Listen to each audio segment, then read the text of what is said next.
ಎರಡು kidney failure ಆಗಿರೋದ್ರಿಂದ ನಮಗೆ ಭಾಳ ತೊಂದರೆ ಆಗಿದೆ. ಯಾವುದೇ ಸರ್ಕಾರದ ಸೌಲಭ್ಯಗಳು ಯಾವುದು ಸಿಗ್ತಿಲ್ಲ ನಮ್ಗೆ. ಆಮೇಲೆ MLA ಸಾಹೇಬರು ಯಾವುದೂ ಸಹಾಯ ಮಾಡಿಲ್ಲ. HD ಕೋಟೆಯಲ್ಲಿ ಡಯಾಲಿಸಿಸ್ ಫ್ರೀ ಸಿಗ್ತಿಲ್ಲ. ಅದರಿಂದ ಬಹಳ ತೊಂದರೆಯಲ್ಲಿ ಮಾತ್ರೆ ತಗೊಳಕ್ಕೂ ಕಾಸಿಲ್ಲ. ದಯವಿಟ್ಟು ನಂಗೆ ಒಂದು ಸಹಾಯ ಮಾಡಿಕೊಡಿ.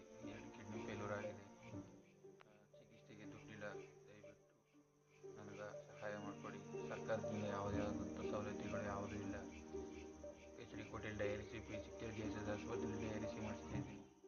ದಯವಿಟ್ಟು ನನಗೊಂದು ಸಹಾಯ ಮಾಡಿಕೊಡಿ. 2 ಕಿಡ್ನಿ ಫೇಲ್ಯೂರ್ ಆಗಿದೆ. ದಯವಿಟ್ಟು 4 ಲಕ್ಷ ಖರ್ಚಾಗಿದೆ. ಇವಾಗ ನಾವು ತುಂಬ ಬಡವರು, ಕೂಲಿ ಮಾಡ್ಕೊ ಬರ್ತಾ ಇದ್ದೇವೆ. ನಮ್ಮ ತಂದೆ ತಾಯಿಯವರು ನನ್ನ ಸಾಕಾಗ್ತಾ ಇಲ್ಲ.